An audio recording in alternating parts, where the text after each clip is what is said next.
10 class का सही बच्चों को मेरे YouTube चैनल में एक बार पुनः वेलकम है। आज प्रत्येक दिन की भांति जैसे आप देख रहे हैं कि मैं प्रत्येक दिन एक एक सीरीज आप लोगों के बीच में लाने का प्रयास कर रहा हूं और मैं चाह रहा हूं कि आप घर पे इत्मीनान से बैठे रहें और मेरे ऑनलाइन क्लास का आनंद उठाते रहें। तो ऑनलाइन क्लास का आनंद उठाने के लिए आप यहाँ देखते रहेंगे। जैसे आज हम लोग पॉलिटिकल साइंस सब्जेक्ट से लोकतंत्र में प्रतिस्पर्धा और संघर्ष के बारे में पिछले ही सीरीज में हम लोगों ने जिक्र किया हुआ था, जो 5वें सीरीज में जिक्र किया था।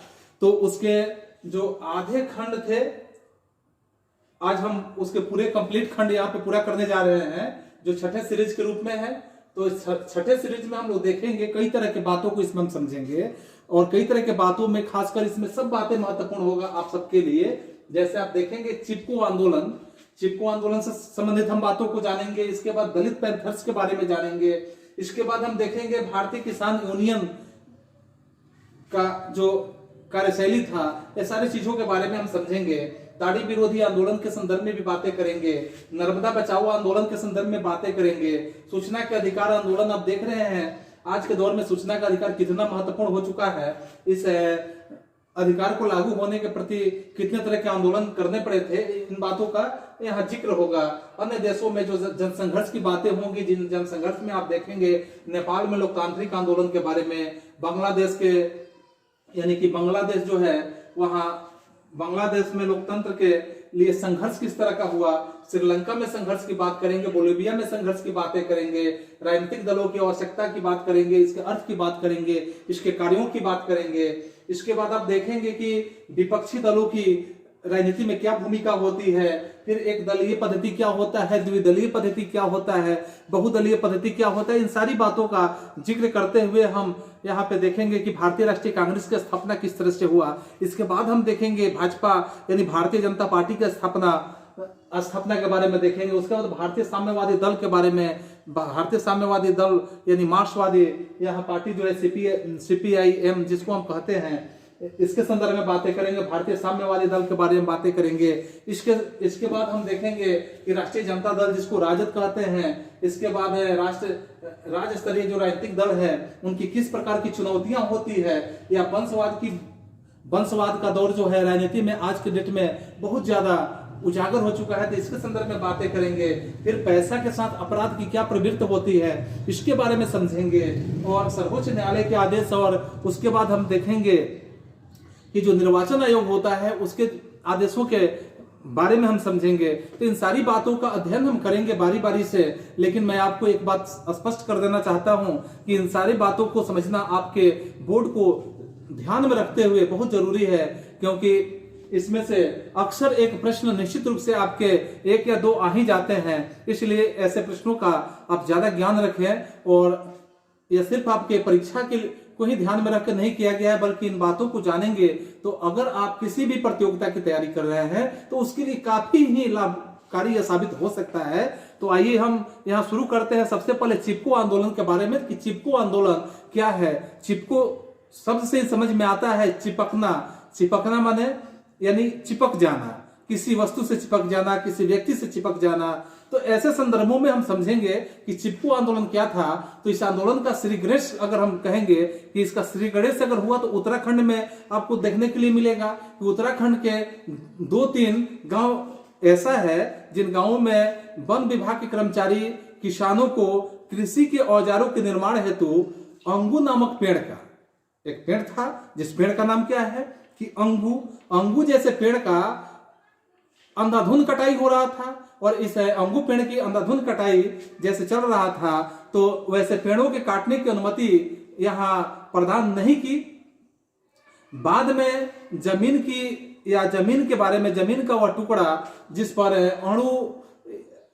वैसे टुकड़ा जो जमीन का था, उस जमीन के टुकड़ा में जो अंगू का पेड़ था, अंगू के पेड़ थे, सरकार ने खेल सामग्री यानी कि खेलने के लिए जो सामग्री तैयार होता है, तो खेल सामग्री बनाने एवं व्यवसायी लोगों के लिए सरकार ने क्या किया कि दे दिया।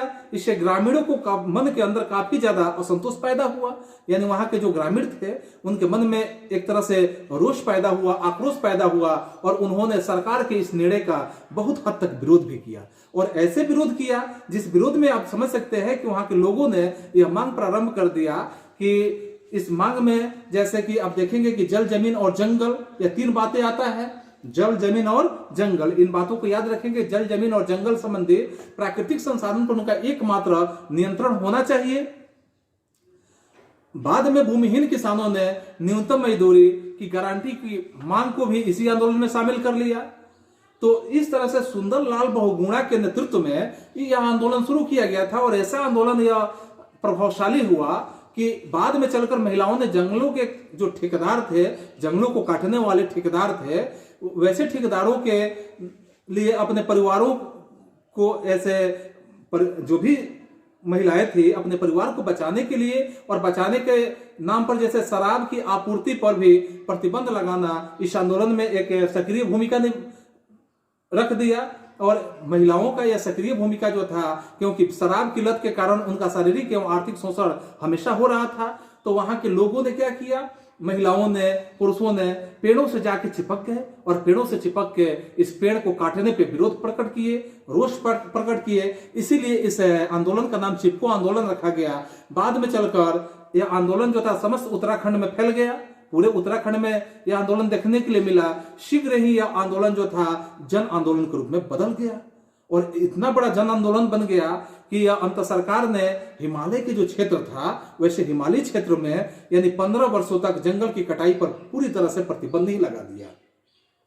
इस क्रम में यह देखा जा सकता है कि 1977 ईस्वी में, जो 1977 ईस्वी था, तो उसमें जनता पार्टी के गठन और उसकी कार्यशैली जो थी जनता पार्टी की, उसमें समाज के विभिन्न समूह जो भी लगे हुए थे, वैसे समूह के असंतोष के रूप में सामने प्रकट होने लगा। और इसका परिणाम यह हुआ कि राजनीतिक दलों से अलग उन समूहों ने अपने आंदोलन को, जो भी आंदोलन था, ऐसे आंदोलन को व्यापक आधार प्रदान करने के लिए आम जनता को इसमें लामबंद करना प्रारंभ किया। और इस प्रकार राजनीतिक दलों से पृथक होकर, यानी पृथक एवं स्वतंत्र आंदोलन का काल भारत में हम कह सकते हैं कि यह प्रारंभ हुआ। इसीलिए यह चिपको आंदोलन भारतीय इतिहास में एक अपना महत्व विशेष रूप से रखा हुआ है। फिर आप देखेंगे इसके दूसरे खंड में मैंने लिखा है दलित पैंथर्स। तो दलित पैंथर्स का बात आप सुनेंगे जैसे चिपको आंदोलन के बाद कि दलित पैंथर्स क्या था। तो दलित पैंथर्स में आप देखेंगे कि दलित पैंथर्स का संबंध महाराष्ट्र के दलित समाज जो भी है, तो दलितों के सामाजिक एवं आर्थिक बदलाव से ही रहा है। खासकर B.R. अम्बेडकर का नाम आप जानते हैं, बाबा साहेब भीमराव अम्बेडकर का। तो वे हिंदू जाति पद्धति की संरचना से बाहर दलितों को समाज में गरिमापूर्ण स्थान दिलाने के लिए वो हमेशा प्रयत्नशील रहते थे। और 1970 वाली दशक जो था, यह भारतीय समाज में शिक्षित दलितों को, या शिक्षित दलितों की प्रथम पीढ़ी ने भारतीय संविधान में उल्लिखित अपने अधिकारों के लिए एक तरह से विशेष आवाज उठाई। दलित शिक्षकों की, जो भी दलित शिक्षित थे, वैसे शिक्षितों के इस पीढ़ी में ज्यादातर लोगों के बारे में हम ऐसे कह सकते हैं कि शहर की झुग्गी झोपड़ी में पलकर बड़े होने का इन लोगों ने इतिहास बनाया है। आप अक्सर देखेंगे कि दलित जाति के लोग खासकर झुग्गी झोपड़ी में ही जिंदगी जिए हैं। माने ज्यादा, विशेषकर सभी की बातें नहीं हम कर सकते हैं, विशेषकर ऐसे लोगों ने अपनी जिंदगी को झुग्गी झोपड़ियों में ही बिताया है। और इसके साथ साथ आप देखेंगे कि महाराष्ट्र राज्य स्थित दलितों के हितों की जो रक्षा की बात होती है, वैसे रक्षा के लिए उनके लिए एक संगठन बनाया गया, जिसे हम उस संगठन का नाम दलित पैंथर्स के नाम से जान सकते हैं। तो इसीलिए संगठन का नाम दलित पैंथर्स रखा गया। संवैधानिक प्रावधान एवं संवैधानिक विचारों के साथ, जैसे कहा जाता है कानूनी व्यवस्थाएं जो होती है, कि कानूनी व्यवस्था के रूप में या इसके बावजूद भी हम कह सकते हैं समाज में छुआछूत कायम था। इतना बृहद पैमाने पर छुआछूत की व्यवस्था फैला हुआ था, जिसमें दलितों के साथ सामाजिक भेदभाव पहले की तरह ही जारी था। और दलितों पर हो रहे सामाजिक और आर्थिक उत्पीड़न जो भी था, इस तरह से आप कह सकते हैं आर्थिक उत्पीड़न को रोक पाने में सरकार कानून को तो बनाई थी और कानूनी रूपरेखा तैयार हुआ था, लेकिन इसका कोई असर नहीं पड़ रहा था। ऐसा माहौल हमारे देश का बना हुआ था, जिसमें रिपब्लिक पार्टी ऑफ इंडिया जैसे कुछ राजनीतिक दल दलितों का समर्थन करने के लिए वे अवश्य काम कर रहे थे, लेकिन वे प्रभावी नहीं थे। इसलिए प्रभावी नहीं थे क्योंकि चुनावी सफलता उन्हें नहीं मिल पा रही थी, क्योंकि आप जानते हैं कि भारतीय जो लोकतांत्रिक व्यवस्था है, इस लोकतांत्रिक व्यवस्था में बहुमत पे ही सारे बात सुने जाते हैं, जिसकी बहुमत नहीं होती उसकी बातें नहीं सुनी जाती है। तो इस तरह से महाराष्ट्र में दलितों पर हो रहे अत्याचार के विरुद्ध दलित पैंथर्स का संघर्ष जारी ही रहा, और दलित पैंथर्स का संघर्ष इतना जारी रहा कि इसका परिणाम वहां की राजनीतिक व्यवस्था को ही क्या किया कि उसे गुजरना पड़ा, राजनीतिक व्यवस्था से ही उसे जूझना पड़ गया। अतः सरकार द्वारा 1989 ईस्वी में एक कानून बनाकर दलितों पर अत्याचार करने वाले के विरुद्ध में कठोर दंड का प्रावधान भी किया गया। ये आप देख सकते हैं, जो संवैधानिक संशोधन के रूप में भी आप देखेंगे। बाद में चलकर क्या हुआ कि इसमें दलित पैंथर्स द्वारा बृहद विचारात्मक जो बातें थी, वैसी बातों एवं संरचनात्मक कार्यक्रम बहुत अलग अलग ढंग से चलाए गए। जैसे कि जाति प्रथा का उन्मूलन की बात आप देखेंगे, इसके बाद आप देखेंगे भूमिहीन किसानों की समस्या का निदान की बात आप करेंगे, इसके बाद आप देखेंगे औद्योगिक मजदूरों एवं दलितों के शोषण की बात आप करेंगे। ऐसे दलितों के शोषण की समाप्ति की बात आप अक्सर सुनने के लिए आपको मिलेगा। इसके बाद आप इस प्रकार दलित पैंथर्स के रूप में पढ़े लिखे जो भी विद्वान थे या पढ़े लिखे जो भी दलित थे को एक ऐसा मंच दिया गया या एक ऐसा मंच प्राप्त हो गया जहां से वे अपने सृजनात्मक शक्ति का उपयोग दलितों के हितों में कर भी सकते थे। तो आप यहाँ बात समझे कि दलित पैंथर्स, और दलित पैंथर्स के बाद आप देखेंगे कि भारतीय किसान जो है, भारतीय किसान यूनियन का क्या आवश्यकता था हमारे देश में, इसकी क्या जरूरत पड़ी, कैसे भारतीय किसान यूनियन हमारे देश में कार्यरत हुआ। तो आप ऐसे बातें करेंगे कि जैसे 1960 ईस्वी वाली जो दशक था, इस दशक में के अंतिम वर्षों में आपको यह मिलेगा कि हरित क्रांति का पूरा लाभ पंजाब, हरियाणा और पश्चिमोत्तर जो प्रदेश थे के किसानों को प्राप्त हो चुका था। यानी कि आप यह बात समझ रहे हैं कि हरित क्रांति क्या है। हरित क्रांति भी एक विशेष महत्व रखने वाला भी प्रश्न बनता है। तो इसके संदर्भ में आप देखेंगे कि इसके बाद के वर्षों में जैसे गेहूं और गन्ना तथा उसकी जो मुख्य नगदी फसल के रूप में इसे अपनाया गया था। 1980 वाली जो दशक था, इस दशक में या इस दशक के उत्तरार्ध में हम बातें करेंगे कि भारतीय अर्थव्यवस्था के उदारीकरण का जो प्रारंभ यहाँ प्रयास देखा गया था, वैसे प्रयास में उसके फलस्वरूप नगदी फसल के जो बाजार थे, नगदी फसल के बाजारों में या उसके समक्ष में संकट उत्पन्न हो गया था। और इतना संकट उत्पन्न हुआ था जिसका हम कह सकते हैं कि पश्चिमोत्तर या पश्चिमी उत्तर प्रदेश की बात करें, पंजाब की बात करें, हरियाणा की बात करें इत्यादि के प्रगतिशील किसानों के जो भारतीय किसान यूनियन था, एक तरह से उसका एक संगठन बनाना पड़ा, अर्थात उसका एक गठन किया गया, जिसमें उनके द्वारा गन्ने और गेहूं की जो सरकारी खरीद की मूल्य था, ऐसे मूल्य की वृद्धि की बातें थी। और साथ साथ आप देखेंगे कि कृषि उत्पादन के अंतर्राज्यीय जो आवागमन पर पाबंदियां थी, वैसे पाबंदियों को समाप्त करने का इस संगठन में प्रयास किया गया था। और उचित मूल्य पर बिजली की आपूर्ति की गारंटी की बात की गई थी, और किसानों के बकाये कर्ज की माफी इत्यादि ऐसे मांग को प्राथमिकता से इस संगठन में उठाया गया था। वास्तव में हम कह सकते हैं कि ऐसे मांगे देश के अन्य जो भाग होते हैं वैसे भागों में भी उठाई जा रही है। जैसे आप महाराष्ट्र में देखेंगे शेतकारी संगठन एक है, और उस शेतकारी संगठन के माध्यम से इसने अपने आंदोलन को सहकारी यानी शहरी जो क्षेत्र था, शहरी औद्योगिक क्षेत्र के विरुद्ध ग्रामीण क्षेत्र उद्योग को एक संग्राम घोषित कर दिया था। इस तरह से आपको कई बातें सामने प्रकट होता है, जिन बातों में आप देखेंगे कि भारतीय किसान यूनियन यानी जो भी भारतीय किसान था, तो भारतीय किसान यूनियन द्वारा अपने मांगों को मनवाने के लिए रैली करना, धरना देना इत्यादि का सहारा हमेशा से लिया जाता रहा है। इस कार्यक्रम में जो पश्चिमी उत्तर प्रदेश है, पश्चिमी उत्तर प्रदेश के किसान बड़ी संख्या में भाग लिए। और जनवरी 1919 ईस्वी की बात आप देखेंगे कि 1980 ईस्वी में मेरठ शहर में लगभग 20,000 किसानों ने बिजली दर में की गई बढ़ोतरी के लिए या इसके विरोध में बहुत तेज आवाज उठाए और इस प्रकार भारतीय किसान यूनियन एक दबाव समूह की भूमिका का निर्वहन भी आज कर रही है। इसके बाद हम देखेंगे छात्रों कि यह भारतीय किसान यूनियन की बातें हो गई कि भारतीय किसान यूनियन कितना महत्वपूर्ण ढंग से अपने मांगों को सरकार के समक्ष रखने का काम किया। फिर अगले बिंदु पे हम बात करेंगे कि ताड़ी विरोधी आंदोलन। ताड़ी तो आप लोग समझ रहे हैं, आप लोग देखे भी है ताड़ी क्या होता है, तो इसके विरोध में किस तरह का आंदोलन हुआ, तो इस पे हम चर्चा करेंगे कि इस आंदोलन का मुख्य केंद्र आपके आंध्र प्रदेश का जो राज्य था, आंध्र प्रदेश राज्य के एक जगह का नाम है यानी जिले का नाम है जिसे नेल्लौर कहा जाता है। नेल्लौर का एक सुदूर पूर्वी गांव जिसे दुबरगंटा के नाम से जाना जाता है, यानी कि वहां का क्षेत्रीय नाम जो है दुबरगंटा है और जिला कौन सा है कि वह नेल्लौर जिला है और राज्य आपका आंध्र प्रदेश है। तो आंध्र प्रदेश के नेल्लौर जिला में दुबरगंटा गांव में 1990 ईस्वी में आप देखेंगे कि इसके शुरुआत में महिलाओं के लिए एक संचालित प्रौढ़ शिक्षा केंद्र में बड़ी संख्या में महिलाओं ने पंजीकरण भी कराया था।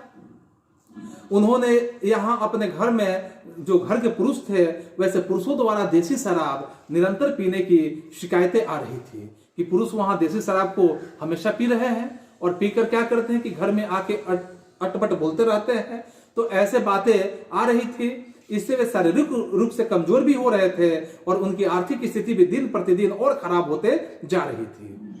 अतः इन महिलाओं द्वारा पहले ताड़ी बिक्री और उसके बाद शराब बिक्री पर यानी दोनों बिक्री पर क्या किया महिलाओं ने कि बंद करने की मांग सरकार से शुरू कर दिया। इस प्रकार नेल्लौर जिले के एक गांव में यह आंदोलन प्रारंभ हुआ और यह आंदोलन जो था एक महिला आंदोलन के रूप में बदलते हुए, जैसे आप देखेंगे कि 1992 ईस्वी में यह आंदोलन शुरू किया गया था और 1992 के बाद आपको इसमें और भी कई बातें मिलेगा। जैसे कि आप देखेंगे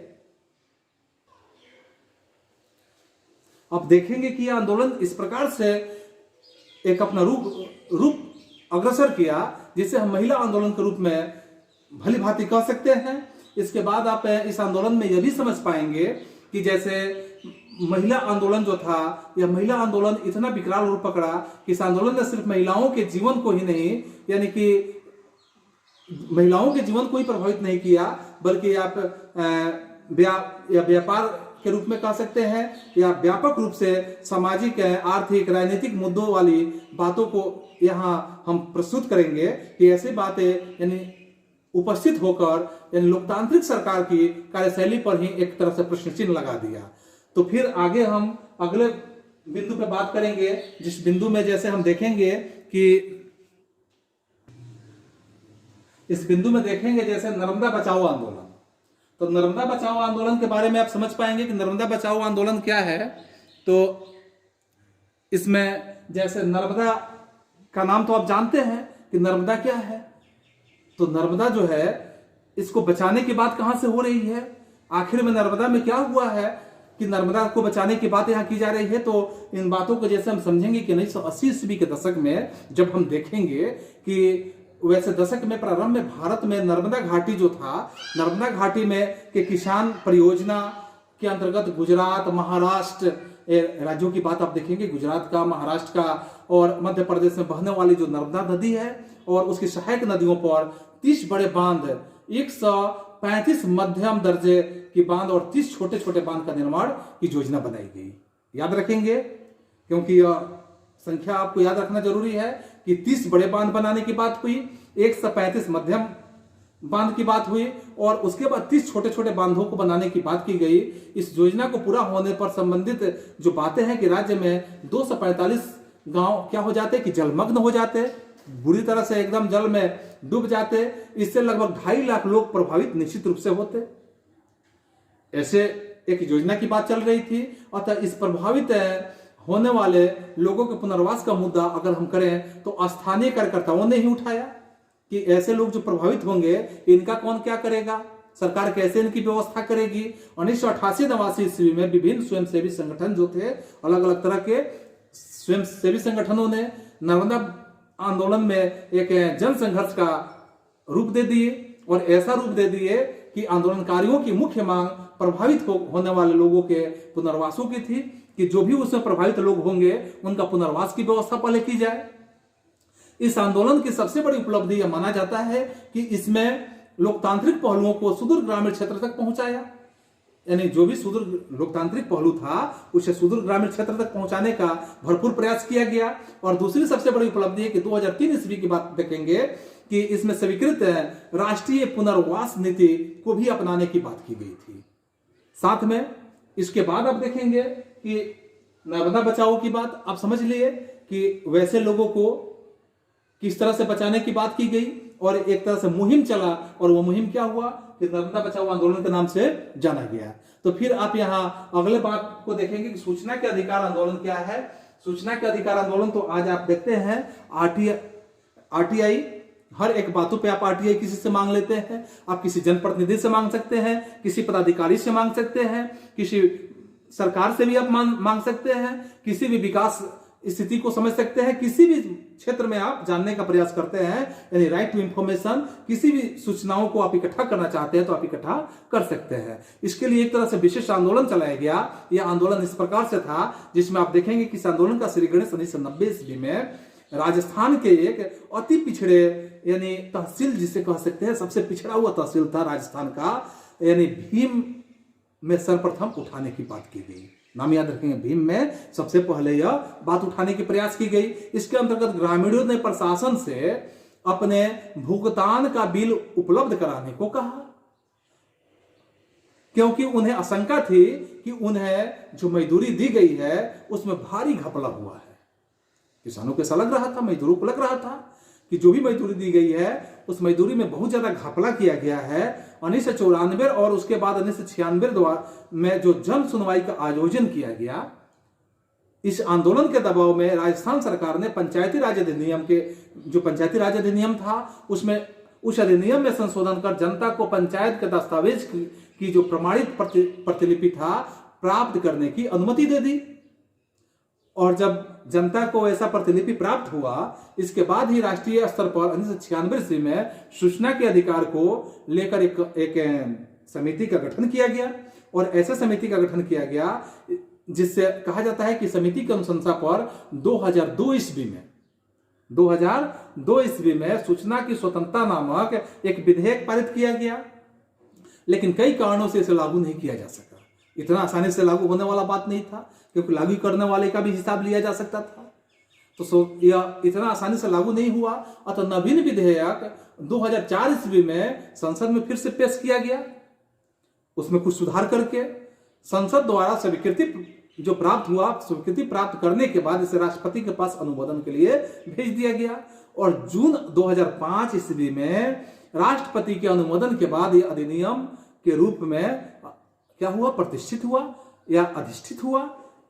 और इस तरह से आप याद रखेंगे कि आरटीआई का शुरुआत जून 2005 ईस्वी से ही माना जाता है। ठीक है, तो आगे हम इसके बाद आरटीआई के बाद बात करेंगे कि अन्य देशों से जो जनसंघर्ष है, जिसमें हम नेपाल में लोकतांत्रिक आंदोलन की बात करेंगे। इसके बाद हम और भी बांग्लादेश में लोकतंत्र की बात करेंगे, श्रीलंका से। तो सब बारी बारी से हम देखेंगे कि अन्य देशों से जो जनसंघर्ष था, तो जनसंघर्ष में जैसे आप देखेंगे इस क्रम में यह उल्लेखनीय बन जाता है कि सिर्फ भारत की लोकतांत्रिक संघर्ष एवं प्रतिस्पर्धा है कि दौर में, यानी भारत ही यह लोकतंत्र या लोकतांत्रिक संघर्ष की प्रतिस्पर्धा से नहीं गुजर रहा है, बल्कि विश्व के कई राज्य हैं, विश्व के कई ऐसे देश हैं इस प्रकार के आंदोलन का अनुभव वो भी कर चुके हैं।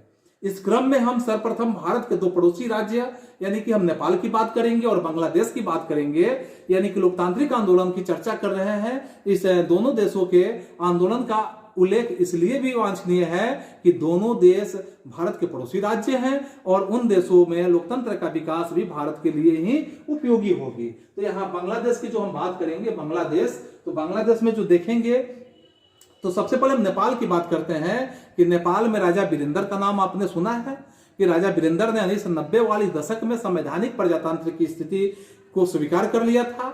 और इसके अंतर्गत उन्होंने क्या किया, इसके अंतर्गत जो थे कि देश का संवैधानिक प्रधान बना रहा और वास्तविक सत्ता जनप्रतिनिधियों को प्रदान कर दिया। राजा वीरेंद्र की हत्या के बाद उसके भाई ज्ञानेंद्र वहां के राजा बन गए। राजा ज्ञानेंद्र ने संवैधानिक प्रधान की जो स्थिति थी वैसे स्थिति को स्वीकार कर दिया। उन्होंने 2005 ईस्वी में प्रधानमंत्री को बर्खास्त कर दिया और जनता द्वारा निर्वाचित जो सदन था वैसे सदन को भंग कर दिया। अतः अप्रैल 2006 ईस्वी की बात देखेंगे कि 2006 में वहां लोकतंत्र की बहाली के लिए फिर से संघर्ष का दौर शुरू हुआ। और जब लोकतंत्र की बहाली के लिए फिर से संघर्ष का दौर शुरू हुआ, इस संघर्ष में आप बातें करेंगे कि लोकतंत्र की फिर से स्थापना के लिए, जो लोकतंत्र की स्थापना थी, तो लोकतंत्र की फिर से स्थापना करने के लिए जो वहां के भंग संसद थे, तो भंग संसद के प्रमुख 7 दलों द्वारा एक सप्तदलीय गठबंधन का निर्माण भी किया गया। यानी जो छोटे छोटे 7 दल थे, सब दलीय गठन किया गया और सब दलीय गठन का निर्माण हुआ। इस संगठन द्वारा नेपाल की राजधानी काठमांडू जो है, काठमांडू में 4 दिनों तक बंद का पूरी तरह से आह्वान कर दिया गया। इसका व्यापक प्रभाव नेपाल पर देखने के लिए मिला। प्रतिदिन लगभग यह मिला कि 1 लाख लोग एकत्रित होकर लोकतंत्र की बहाली की मांग करने लगे, आवाज उठाने लगे, लाखों की संख्या में लोग। और 23 अप्रैल 2006 ईस्वी की बात देखेंगे कि आंदोलनकारियों की संख्या यह बढ़कर 5 लाख तक पहुंच गई, लाखों से बढ़ते हुए 5 लाख तक पहुंच गई। अंततः राजा ज्ञानेंद्र ने 24 अप्रैल 2006 को एक सर्वदलीय सरकार एवं संविधान सभा के गठन की बात स्वीकार कर लिया। संसद ने राजाओं के अधिकारों पर अनेक प्रतिबंध लगा दिया कि राजा के जितने अधिकार हैं, वो संसद का जब वहां गठन किया गया तो राजा के अधिकारों पर प्रतिबंध लगाने का काम संसद के द्वारा कर दिया गया। अब नेपाल एक गणतंत्र देश बन चुका है, आज के डेट में वो गणतंत्र देश है। संविधान सभा का चुनाव हो चुका है तथा नवीन संविधान का निर्माण आप देखेंगे कि उसके प्रक्रिया अब कंप्लीट हो चुकी है, पूरी हो चुकी है। इस प्रकार नेपाल में फिर से लोकतंत्र की स्थापना भी संभव हुआ है। फिर हम दूसरे बातों को देखेंगे, बांग्लादेश में लोकतंत्र के लिए कैसे संघर्ष हुआ, तो इसके बारे में हम बातें करेंगे, जिसमें हम देखेंगे कि स्वतंत्र बांग्लादेश का अभ्युदय 1971 ईस्वी में माना जाता है। अपनी आजादी के बाद बांग्लादेश ने अपना नवीन संविधान बनाकर अपने आप को धर्मनिरपेक्ष, लोकतांत्रिक एवं समाजवादी राज्य घोषित कर दिया। लेकिन 1975 ईस्वी में आप देखेंगे कि बांग्लादेश में या उसके जो लोकप्रिय नेता थे, शेख मुजीबुर रहमान थे, यानी लोकप्रिय नेता के रूप में माने जाते हैं, ने वहां संविधान में संशोधन लाकर संसदीय शासन व्यवस्था के स्थान पर अध्यक्षीय शासन व्यवस्था का प्रावधान कर दिया। यानी संसदीय शासन व्यवस्था नहीं होकर वो अध्यक्षीय शासन व्यवस्था बना दिया गया। तो दोनों में आपके अंतर पहले भी बताए जा चुके हैं कि संसदीय और अध्यक्षीय में क्या अंतर होता है। आगामी लीग को छोड़कर अन्य पार्टियों को भंग कर दिया गया, यानी सिर्फ लीग पार्टी को ही वहां मान्यता दी गई, बाकी पार्टियों को वहां भंग कर दिया गया। 15 अगस्त 1975 को वहां सैनिक विद्रोह हुआ, उनकी हत्या कर दी गई और उसके बाद वहां बहुत दिनों तक सच्चे अर्थों में लोकतंत्र की स्थापना नहीं हो सकी। लेकिन लोकतंत्र की स्थापना के लिए जनसंघर्ष चलता रहा। ऐसा नहीं कि लोकतंत्र की स्थापना नहीं हुई तो लोगों ने छोड़ दिया, इसके लिए संघर्ष जारी रखा। अंत दिसंबर 2008 में वहां फिर से निर्वाचन हुआ और निर्वाचन जब हुआ तो बंगबंधु यानी बंगबंधु जो थे मुजीबुर रहमान की पुत्री शेख हसीना, उन्हीं की पुत्री थी मुजीबुर रहमान की, उनकी पुत्री थी शेख हसीना के नेतृत्व वाले गठबंधन को निर्वाचन में सफलता भी मिली। इस प्रकार वहां फिर से लोकतंत्र की स्थापना हुई। इसके बाद आप देखेंगे श्रीलंका की बात कि श्रीलंका में संघर्ष कैसे हुआ। तो श्रीलंका में जैसे श्रीलंका में 1948 के बाद से अब तक निरंतर लोकतंत्र कार्यरत है और वहां के सिंहली बहुत लोगों, जो भी सिंहली लोग हैं, तो सिंहली बहुत लोगों या तमिल अल्पसंख्यक के बीच दीर्घकाल तक आप गृह युद्ध चलते हुए आपने सुना है। इस प्रकार श्रीलंका जातीय संघर्ष के दंश को झेल रहा है और तमिल के विरुद्ध सैनिक कार्यवाही पर उनका जो आंदोलन था, वैसे आंदोलन की बातें आप देखेंगे कि तत्काल कुचल दिया गया और जातीय संघर्ष भी समाप्त हो गया। लेकिन सिंहलियों को तमिल के प्रति अपने व्यवहार में परिवर्तन लाना होगा, अन्यथा जातीय संघर्ष फिर से नवीन रूप लेकर कभी भी उभर सकता है, क्योंकि वहां दो संप्रदायों के बीच में अक्सर संघर्ष आपको सुनने के लिए मिलते रहता है। इसके बाद के बिंदु में आप देखेंगे बोलिविया के संघर्ष के बारे में। तो बोलिविया में जनसंघर्ष जो है, तो बोलिविया दक्षिणी अमेरिकी महादेश का एक राज्य है, दक्षिणी अमेरिकी महादेश है, उसका एक राज्य है बोलिविया। विश्व बैंक के दबाव से, या जो भी दबाव है उस दबाव में वहां की जो सरकार है, सरकार ने कुछ बम्बा शहर की जलपूर्ति पर का अधिकार एक बहुराष्ट्रीय कंपनी को सौंप दिया। इसका परिणाम यह देखने के लिए मिला कि पानी की कीमत में अप्रत्याशित ढंग से वृद्धि हुई। वहां घरेलू खपत में पानी पर खर्च 1000 रुपये तक पहुंच गया, यानी 1000 रुपये तक खर्च करके लोग घरेलू खर्च में पानी का इस्तेमाल कर सकते थे। एक गरीब देश की जनता के लिए यह खर्च बहुत ही ज्यादा है। परिणाम स्वरूप वहां देखेंगे कि सरकार एवं बहुराष्ट्रीय कंपनी के विरुद्ध स्वयं जो स्फूर्त जल आंदोलन था यह प्रारंभ हो गया, और बाद में श्रमिक संगठन, मानवाधिकार के समर्थक एवं सामुदायिक नेताओं द्वारा इस आंदोलन का समर्थन दिया गया। इस संगठन एवं समूहों तथा सरकार के बीच कई बार संघर्ष भी हुए। सरकार द्वारा इस आंदोलन को दबाने के लिए कठोर कार्रवाई भी की गई, लेकिन सरकार इसमें बिल्कुल असफल रही। बहुराष्ट्रीय कंपनी ने कर्मचारियों को वहां से हटना पड़ा। सरकार को मुख्य रूप से या अंततः हम यह कह सकते हैं कि आंदोलनकारियों की समस्त मांगे स्वीकार करनी पड़ गई, और लोकतंत्र की प्रतिस्पर्धा एवं संघर्ष के पहल पर विचार करने के बाद अब लोकतंत्र में व्यवहारिक पक्ष पर अगर हम विचार करेंगे तो लोकतंत्र के व्यवहार का जो व्यवहारिक पक्ष है उस पक्ष में राजनीतिक दलों का एक महत्वपूर्ण स्थान होता है। वे सरकार के संचालन में अपना महत्वपूर्ण भूमिका निभाते हैं। अतः वहां राजनीतिक दलों के संबंध में हम विस्तृत रूप से चर्चा करेंगे, क्योंकि राजनीतिक दलों के मध्य सत्ता प्राप्ति के लिए निरंतर संघर्ष का दौर हमेशा चलता रहता है। तो इसके बाद हम अगले बिंदुओं पर बात करेंगे, जिस बिंदु में हम देखेंगे अभी कि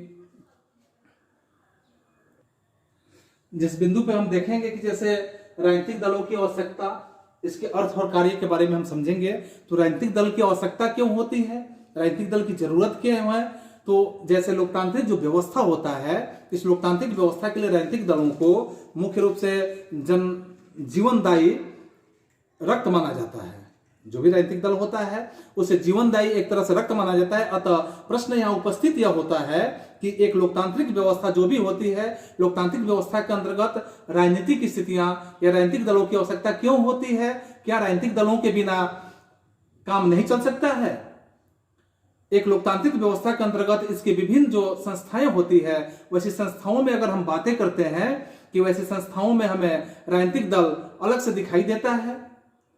ज्यादातर नागरिकों के लिए लोकतंत्र और सामाजिक दल एक दूसरे जो शब्द होते हैं, इसके लिए हम पर्यायवाची के रूप में मान सकते हैं।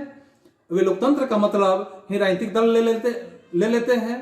इसके साथ आप देखेंगे कि विशेष रूप से देश के जो भी देश होते हैं उसके सुदूर क्षेत्र में कम पढ़े लिखे लोगों, जो भी कम पढ़े लिखे लोग होते हैं, वैसे कम पढ़े लिखे लोगों से बातचीत करने की भी बात स्पष्ट की जाती है, और इसमें सुदूर ग्रामीण क्षेत्र के संबंध में कुछ भी नहीं जानते हैं। लेकिन राजनीतिक दलों के संबंध में अगर हम बातें करते हैं कि उन्हें कुछ सामान्य जानकारी अवश्य होती है। जो भी राजनीतिक दल होता है उसे सामान्य जानकारियां तो निश्चित होती है, और ऐसी जानकारियां होती है, लेकिन आम जनता द्वारा किसी न किसी राजनीतिक दल के संबंध में जानकारी उस दल विशेष की लोकप्रियता का प्रतीक नहीं होता है, क्योंकि आम जनता का दृष्टिकोण राजनीतिक दलों के प्रति सामान्यतः बहुत खराब होता है। वे अपनी लोकतांत्रिक व्यवस्था एवं राजनीतिक जीवन में जो भी व्यवस्थाएं होता है सभी खामियों के लिए उसे ही उत्तरदायी मान लेती है आम जनता।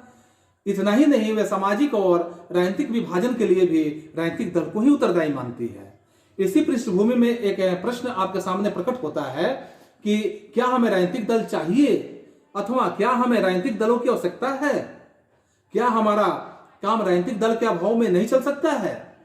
इस क्रम में यह उल्लेखनीय है कि राजनीतिक दलों का उद्भव एवं विकास आधुनिक युग की एक तरह से देन मानी जाती है। यदि हम राजनीतिक दलों का इतिहास देखें तो यह बात स्पष्ट हो जाता है कि आज से लगभग 100 वर्ष पहले दुनिया जो थी, इस दुनिया के कुछ ही देशों में राजनीतिक दल थे। उनकी संख्या भी अत्यधिक सीमित थी। उन दलों को हम अपनी उंगली पर गिन सकते थे कि कितने देशों में राजनीतिक दल है। लेकिन इन 100 वर्षों में परिस्थितियां जो भी हुई है, यानी अमूल रूप से परिवर्तित आपको नजर आया है। आज विश्व में गिने चुने देश ही है जहां राजनीतिक दल नहीं मिलेगा। हम उन देशों की सुगमता पूर्वक गिनती कर सकते हैं, जिससे यह स्पष्ट है कि आज के दौर में राजनीतिक दल सर्वव्यापी बन चुके हैं। इसके क्या कारण है, लेकिन हम उन कारणों पर बात करेंगे, लेकिन इन कारणों का विश्लेषण करने से पहले राजनीतिक दल के कुछ आपके अर्थ होते हैं, इसके अर्थ को जान लें, इसके बाद इसके कार्यों को तब हम समझेंगे। तो अर्थ के रूप में हम समझेंगे राजनीतिक दल का क्या अर्थ है। तो किसी भी समाज में या समाज में विभिन्न लोगों के हित अलग अलग होते हैं। जो भी समाज की आप बात करेंगे, सभी समाज के लोगों का हित अलग अलग ढंग का होता है, अलग अलग इच्छाएं होती है, अलग अलग विचारधाराएं होती है, अलग अलग मान्यताएं होती है। उसमें कुछ भी हित होते हैं जो प्राकृतिक, जो सामान्य प्रकृति के होते हैं, जैसे सभी लोगों की अनिवार्य आवश्यकताएं भोजन, वस्त्र एवं आवास, ये तो सबके जरूरी होते हैं। समस्त लोगों के इन हितों की प्राप्ति किस प्रकार संभव है, ऐसे या किस प्रकार की जा सकती है, इस प्रश्न पर लोगों के विचार का जो दृष्टिकोण होता है वे अलग अलग हो सकते हैं। जैसे वर्तमान काल में अगर हम निजीकरण के प्रश्न पर लोगों का विचार अलग अलग ढंग से ले सकते हैं। समाजवादी मान्यता के प्रति आस्था रखने वाले कुछ ऐसे लोग हैं जिन लोगों में वे अलग विचार रखते हैं। इसके बाद आप उनके अनुसार इससे देश की आर्थिक जो विकास होता है, वैसे विकास में हम बात करेंगे कि इन विकास का लाभ समस्त जो जनता होती है, वैसे समस्त जनता के प्रति प्राप्त होगा। इन दोनों के विचार में कुछ भिन्न लोगों का विचार है जो सीमित मात्रा में भी निजीकरण के समर्थक हैं। इस प्रकार निजीकरण का समर्थन करते हुए भी इस बात को सुनिश्चित करना चाहते हैं कि इसका व्यापक लाभ समाज के सभी लोगों को प्राप्त हो सके। इसी प्रकार अलग अलग ढंग से हम देखेंगे कि सामाजिक मुद्दों पर लोगों के अलग अलग विचार होते हैं। अब देखेंगे अलग अलग लोग अलग अलग अपने विचारों को रखते हैं।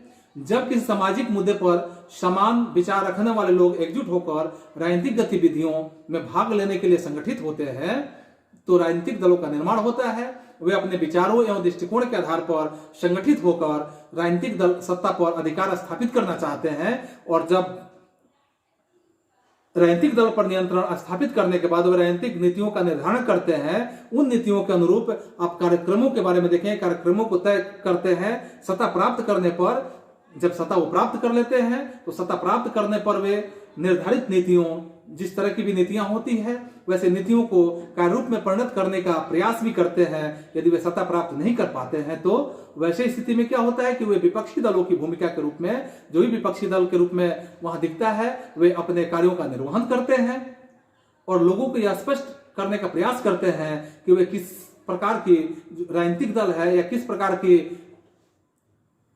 नीति सत्ताधारी दल या दलों से अच्छी है या अन्य दलों से बेहतर अपने आप को दिखाने का प्रयास करेंगे।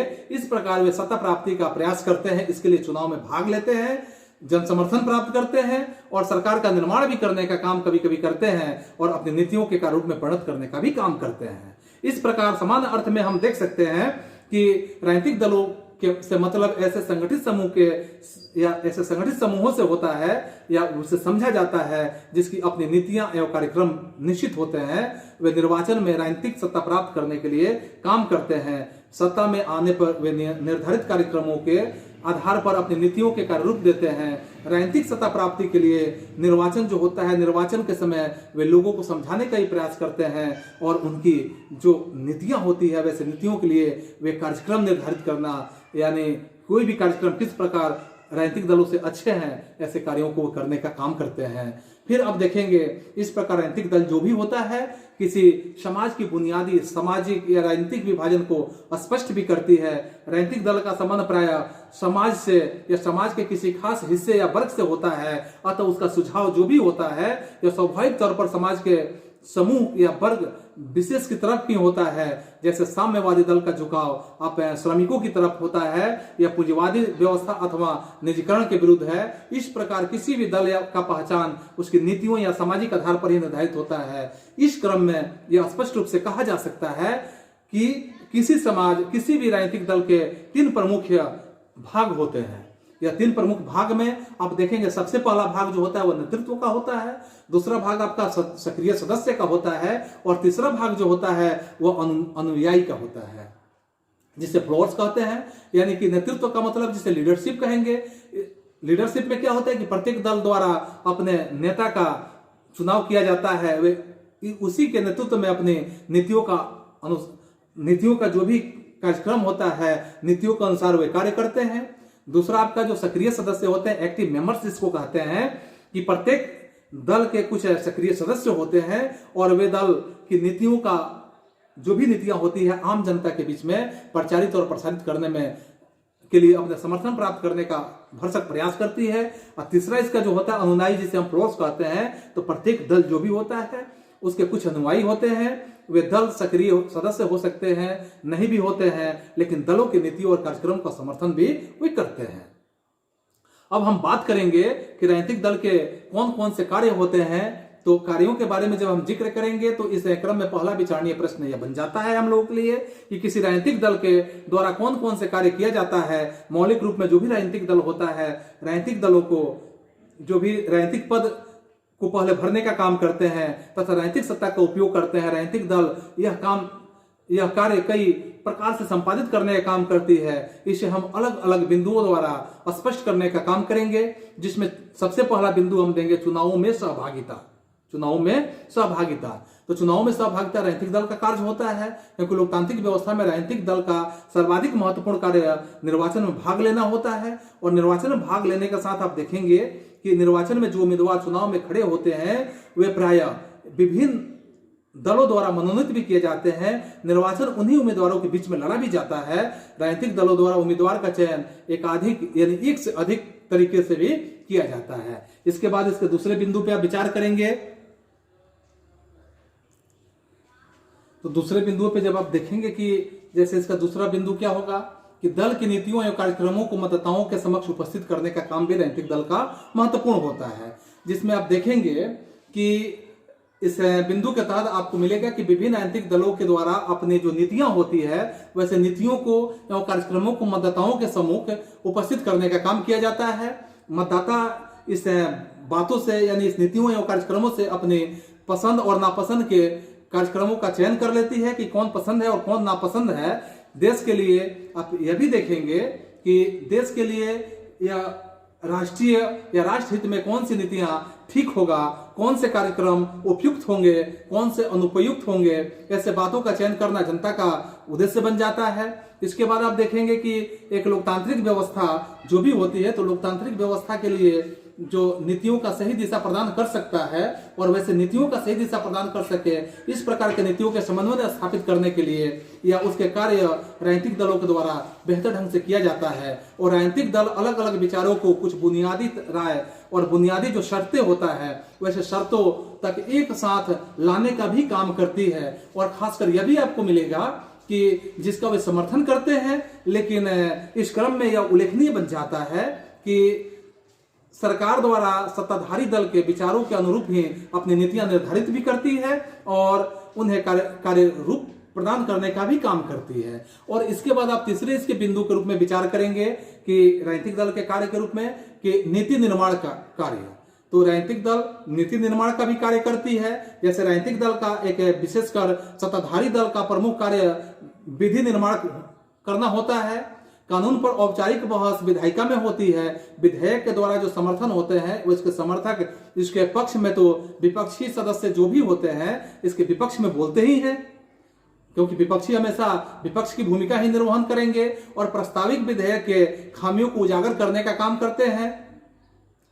किसी भी कानून के लिए या उसके निर्माण करने के लिए विधायिका के बहुमत जो होते हैं, बहुमत द्वारा पारित करवाना आवश्यक होता है। विधायिका के प्राय प्रत्येक सदस्य का संबंध किसी न किसी राजनीतिक दल के साथ बिल्कुल निश्चित रूप से होता है और वे दलीय जो अनुशासन के अंतर्गत अपने नेतृत्व के निर्देश के अनुरूप ही मतदान करते हैं, जिसमें विधायिका में किसी दल के सदस्य प्रस्तावित रूप से या प्रस्तावित विधेयक के पक्ष या विपक्ष के रूप में मतदान करेंगे, इसका निर्णय दलीय नेतृत्व ही करता है। इसके लिए जो भी दल होते हैं यानी कि वे दल के रूप में यह स्पष्ट रूप से आप देखेंगे कि प्रत्येक दल विधायिका के एक समस्त सदस्य को व्हिप के रूप में यानी सचेतक के रूप में हम कह सकते हैं में नियुक्त किया जाता है और उस दल के सभी अन्य जो भी सदस्य होते हैं सचेतक के निर्देश के अनुसार ही मतदान करने का काम भी करते हैं। तो इस तरह से राजनीतिक दल के चौथे आप कार्य के रूप में देखेंगे कि जो सरकार होता है, सरकार का निर्माण का संचालन, सरकार का निर्माण एवं संचालन का काम भी राजनीतिक दल का महत्वपूर्ण कार्य होता है, जिसमें किसी भी दल के द्वारा सरकार का निर्माण एवं संचालन किया जाता है।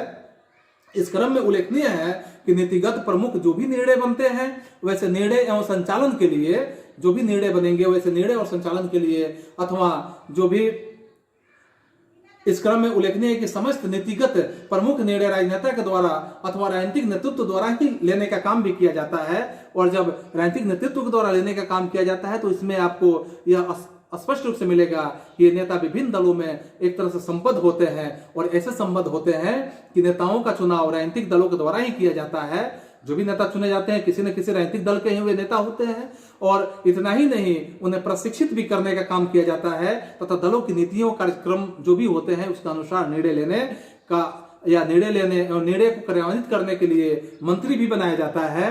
ये मंत्री दल के निर्णयों अथवा अपनी इच्छा के अनुसार सरकार का संचालन करते हैं, और सिर्फ दिन प्रतिदिन आप देखेंगे ऐसा कि कार्यों में वे अनुभव एवं जो भी अनुभव होता है तो कार्यों के लिए अनुभव एवं विवेक के आधार पर कार्य करते हैं। समस्त नीतिगत निर्णय दल के द्वारा ही लिया जाता है। तो इसके बाद आप राजनीतिक दल के 5वें कार्य के रूप में देखेंगे कि विपक्षी दल की भूमिका, यानी कि लोकतंत्र में एक साथ कई दल निर्वाचन में भाग लेते हैं, यह बात आप समझ रहे हैं, जिसमें जो दल बहुमत प्राप्त करता है वह सफल होता है और जो बहुमत प्राप्त नहीं करता है वह विफल होता है। वह विपक्षी दल की भूमिका निभाता है, और इस तरह से विपक्षी दल की भूमिका निभाने के लिए जब समर्थन पूरी तरह से नहीं मिलेगा तो विपक्षी की भूमिका ही निभाना पड़ेगा। वे सरकार के गलत नीतियों और जो भी असफलता पूर्वक कार्य होते हैं सरकार के, उसका वो विरोध करने का काम करते हैं, यानी जो विपक्ष में होते हैं, तथा उसके साथ ही साथ अपना विचार भी प्रस्तुत करते रहते हैं। और इस प्रकार वे सरकार की गलत नीतियों और विफलताओं को वे चारों तरफ जनता का ध्यान आकृष्ट कराने का भी महत्वपूर्ण कार्य करते हैं, जिससे जनता सरकार के खामियाजे को आसानी से समझ पाती है कि सरकार के अंदर कौन कौन सी बुराइयां हैं। ये राजनीतिक दल ही उठाने का काम करते हैं जो विपक्ष में होते हैं, और यहाँ ध्यान आकृष्ट नहीं करते बल्कि उन्हें अपने पक्ष में गोलबंद करने के लिए, वो जनता को अपने पक्ष में गोलबंद करने के लिए बिल्कुल आकृष्ट करने का कार्य करती है, ताकि अगले चुनाव में उन्हें व्यापक पैमाने पे बहुमत प्राप्त हो और वे सरकार में आसानी से जा सके। फिर आप देखेंगे राजनीतिक दल के कार्यों में जनमत का निर्माण करना भी राजनीतिक दल का महत्वपूर्ण कार्य होता है। तो अगले पॉइंट में लिखेंगे जनमत का निर्माण करना। तो जनमत के निर्माण में जैसे आप देखेंगे कि जनमत के निर्माण में दल के प्रमुख कार्य के रूप में ऐसे कहा जाता है, यह एक महत्वपूर्ण भूमिका का निर्वहन करता है। वे विभिन्न सामाजिक, आर्थिक एवं राजनीतिक मुद्दे उठाने का काम करते हैं, उन पर विचार विमर्श करते हैं, बहस भी करते हैं, और तो और लोगों का ध्यान आकृष्ट और लोग जो मुद्दे होते हैं मुद्दों की तरफ आकृष्ट करने का वे भरसक प्रयास करते हैं।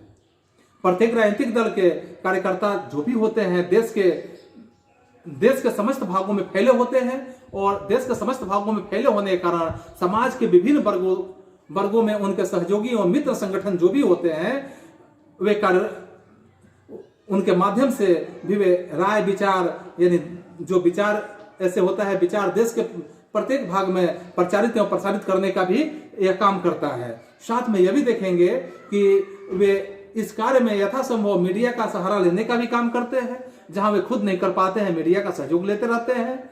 और इन सब के अलावा वे कई अवसरों पर जनसाधारण की समस्या को लेकर आंदोलन भी करते रहते हैं। इस प्रकार वे अपनी राय एवं दृष्टिकोण जो होता है से आम जनता को हमेशा अवगत कराने का भरपूर प्रयास करते हैं, और अपनी राय से जनता के बीच में या जनता की राय को प्रभावित करने का काम करते हैं।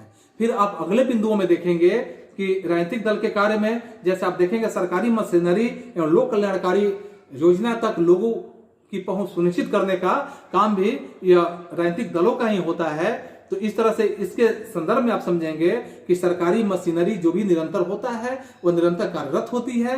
वे सरकार की लोक कल्याणकारी योजनाओं को लागू करती रहती है, और ऐसे जब लागू होते रहता है तो राजनीतिक दल की ही आम लोगों की पहुंच सरकारी मशीनरी एवं सरकार द्वारा जो संचालित लोक कल्याणकारी योजना होता है उसे सुनिश्चित करने का यह काम करती है।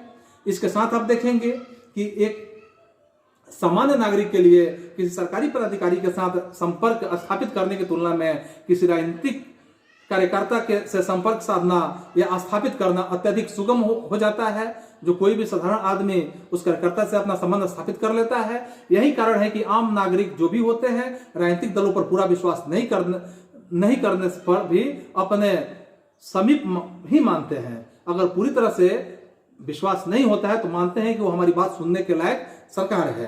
राजनीतिक दलों को भी हर हाल में आम जनता की मांगों और आवश्यकताओं को ध्यान देना ही पड़ता है, अन्यथा उन्हें अगले चुनाव में जनाक्रोश का सामना भी करना पड़ता है और वे अंततः पराजित भी होने की स्थिति में आ जाते हैं। अब हम बातें करेंगे कि राजनीतिक दल के कार्य हो गए, अब इसकी जरूरत क्यों है, राजनीतिक दल की जरूरत क्यों है। तो जरूरत के हिसाब से हम देखेंगे कि इस क्रम में लोकतंत्र या दूसरा महत्वपूर्ण या बात उपस्थित हो जाता है हम लोग के बीच में कि हमें राजनीतिक दल की जरूरत ही क्यों पड़ती है। क्या राजनीतिक दलों के बिना काम नहीं चल सकता। सामान्यतः इन प्रश्नों का उत्तर राजनीतिक दलों के कार्यों से ही स्पष्ट हो जाता है कि क्यों हमें राजनीतिक दलों की जरूरत है।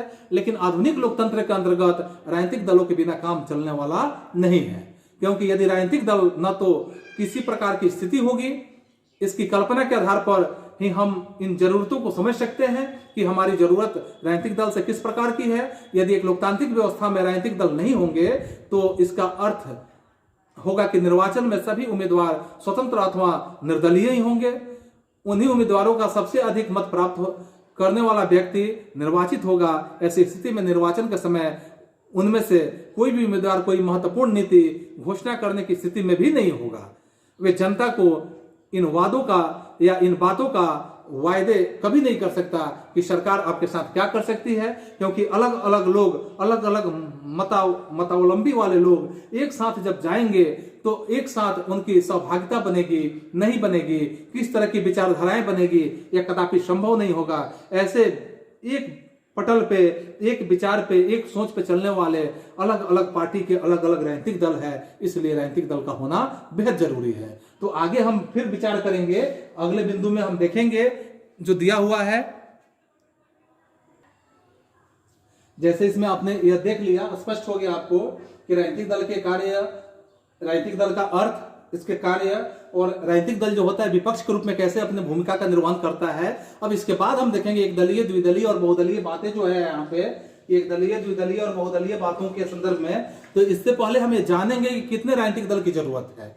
सामान्य रूप से हम ये कह सकते हैं कि लोकतांत्रिक व्यवस्था के अंतर्गत समाज के किसी भी समूह में अगर हम बातें करते हैं कि किसी भी समूह को राजनीतिक दल बनाने का अधिकार है, वे चाहे राजनीतिक दल बना सकते हैं। इस औपचारिक दृष्टि से हम देखेंगे कि विश्व में प्राय सभी लोकतांत्रिक देश, जो भी लोकतांत्रिक देश है, तो सभी लोकतांत्रिक देशों में बहुत सारे ऐसे राजनीतिक दल हैं। उदाहरण के रूप में हम अपने देश को ही ले सकते हैं, जैसे हमारा देश भारत है तो हम भारत को ही ले सकते हैं।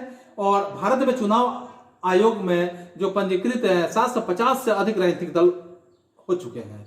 यानी कि चुनाव आयोग में पंजीकरण की बात करें तो 750 से भी ज्यादा राजनीतिक दल हैं। लेकिन इस दलीय व्यवस्था की बात अगर हम देखते हैं तो दलीय व्यवस्था के अंतर्गत प्रत्येक दल निर्वाचन में गंभीर चुनौती देने की स्थिति में नहीं होता है। निर्वाचन की अगर हम देखें तो निर्वाचन में सफलता प्राप्त करने के लिए और सरकार निर्माण की प्रतिस्पर्धा जो होती है, प्रतिस्पर्धा में कुछ ही पार्टियां सक्रिय रूप से आपके सामने प्रस्तुत होती है, दिखती है, और अन्य दल का महत्व अत्यधिक सीमित अथवा नगण्य के जैसा होता है, यानी वो नहीं के जैसा ही मान के चल सकते हैं। सिर्फ उस स्थिति में अगर हम देखें कि वैसे स्थिति में उनका कुछ महत्व होता है जब किसी एक दल को या किसी दलीय संगठन को निर्वाचन में स्पष्ट बहुमत प्राप्त होता है या स्पष्ट बहुमत प्राप्त नहीं होता है। ऐसी स्थिति में एक प्रश्न यह उपस्थित होता है हम लोग के बीच में कि लोकतंत्र में सफल संचालन के लिए, यानी लोकतंत्र को यदि हम सफल संचालित करना चाहते हैं तो लोकतंत्र को सफल संचालन के लिए कितने दल का होना जरूरी है, क्योंकि इसकी संख्या अलग अलग देशों में अलग अलग आपको देखने के लिए मिलेगा। जिसमें आप देखेंगे एक दलीय व्यवस्था, तो एक दलीय व्यवस्था के रूप में आप देखेंगे कि विश्व में कुछ ऐसे देश है जहां एक ही दल की सरकार बनाने और उसका संचालन करने की अनुमति होती है, अतः उन्हें हम एक दलीय पद्धति कहते हैं। जैसे आप पूर्व का सोवियत संघ देख सकते हैं या वर्तमान में चीन देख सकते हैं, यानी कि दो देश का जिक्र यहां देखने के लिए मिलेगा।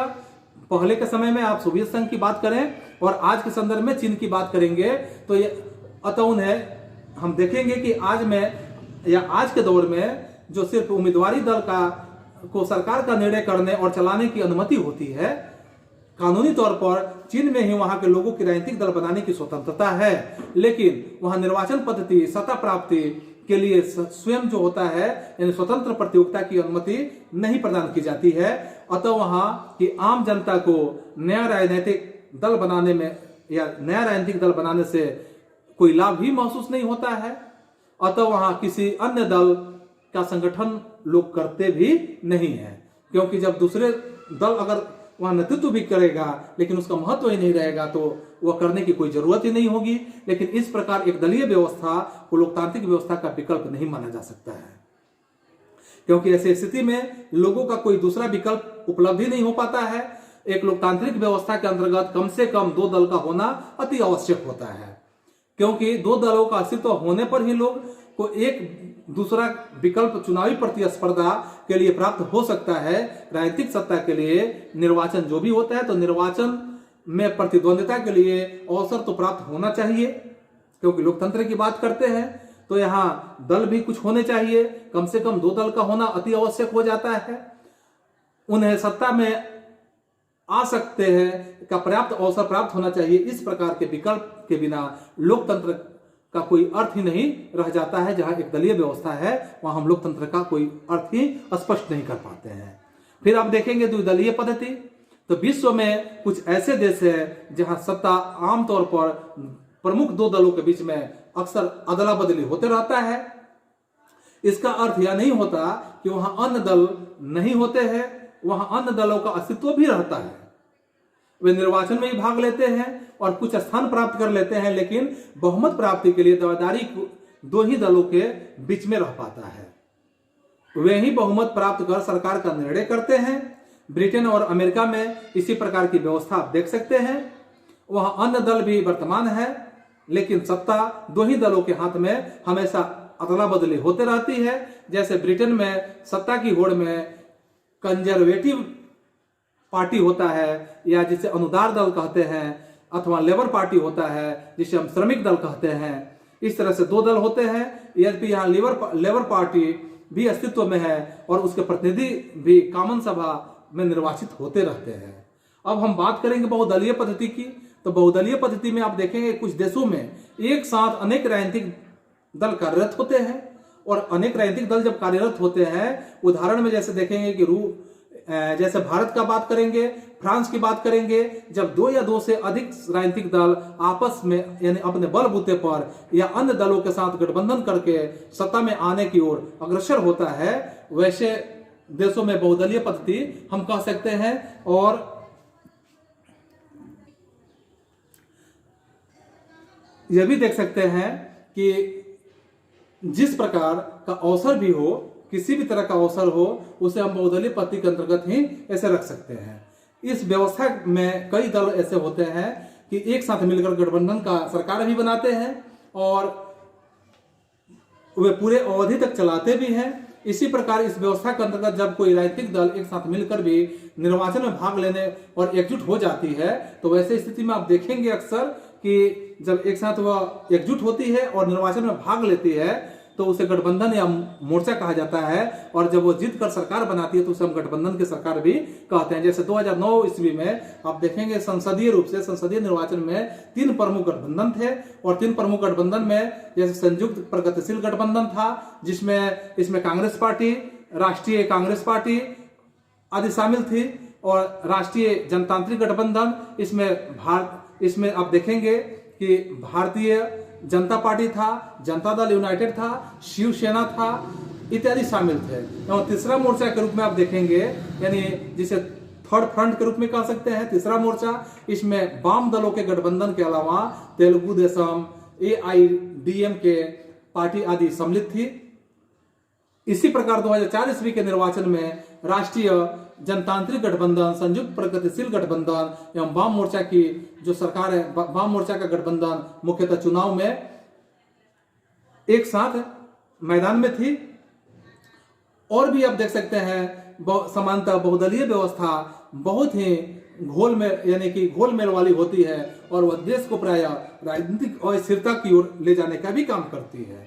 लेकिन इसका एक बहुत बड़ा लाभ यह होता है कि इसमें विभिन्न प्रकार के हितों और विचारधाराओं को राजनीतिक प्रतिनिधित्व प्राप्त होता है।